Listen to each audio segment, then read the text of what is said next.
Good afternoon, everyone. Coming back at you with some new information that will be helpful with some of these other videos. This is what we call the real estate analysis formulas. I'm going to try to keep these brief. The first one is called the cap rate, or the capitalization rate. And what we're going to do is we're going to talk about a fictitious duplex here for which you want to pay $450,000 if that's the price, and then you have to figure out if that's a good investment. So in our scenario, we're going to assume that you've got some healthy rents. You've got $1,500 per side.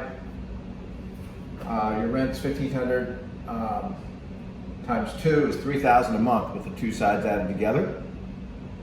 3,000 times 12 is 36,000 is your annual rents. Okay, so you get that first. Then you have to do your expenses. Now, one expense you don't include in the cap rate is the mortgage, and that's because investors sometimes pay all cash, sometimes they have 10%, sometimes 20%, different ways of financing. So the investor will look at this without considering the mortgage expense to figure out the capitalization rate. Let's move this back just a little bit. So one of the major expenses, of course, is going to be your property tax. Here we put $56.25 a year. Insurance, $1,000 a year. Your gardener expense, $1,200 a year. When I was in Sacramento investing, I found a really awesome gardener, Vietnamese gentleman. We actually became close friends. He only charged me $75 a month, so I had to do a bunch of my stuff. But this is more in the order of $100 a month for your gardening. Vacancy, some investors will plug in like 5% for when they're not occupied. Let's say somebody moves out and there's some months that go by and there's no one in there, so you're only making half the money, $1,500. So here I'm going to put 3%. Again, this is dependent also too on your market. If you buy in the right market, the right location, this can be smaller or a 0. Utilities, average, they could be run from $200 to $250 a month. I put $200 to keep it simple. $2,400. So your expenses, check my math, I come up with $11,325. Then you subtract the $11,325 from your rents of $36,000, you get what's called the net operating income, NOI, very important number. The NOI, based on those numbers, is $24,675. Then you divide that into your purchase price of $450, and it gets you a 5.4% cap. Now that's actually a pretty healthy cap, considering that when your money's in the bank, you're making less than 1%. Some people say, yeah, you can make more in the stock market.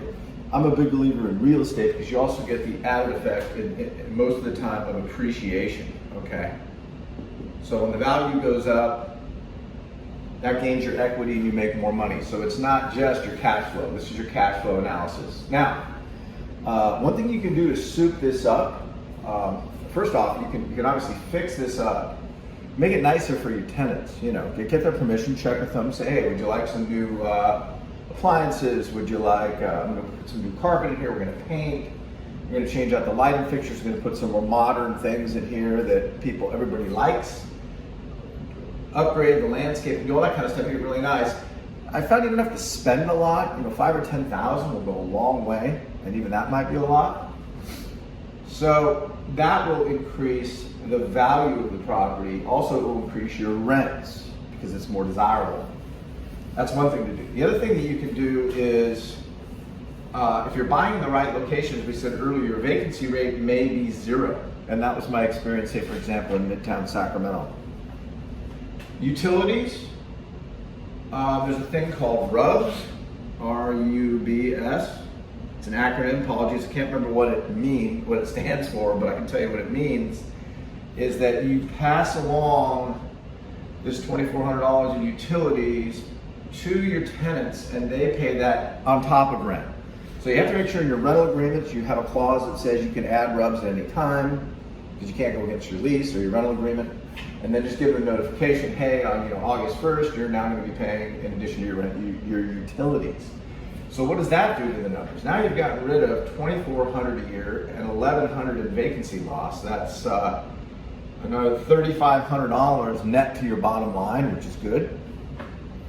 So now you subtract those savings out of the 11,325, and it brings it down to your expense of 7,825. Again, check my math.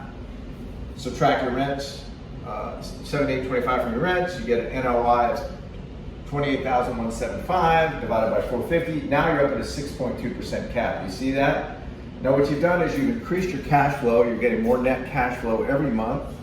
And also the value of your building is going up. So now this building might be worth, 500 or 550 plus. And that's the kind of thing you want to do. Okay? Next we'll do cash on cash and a few other videos that we have. Too much wine, that's amore.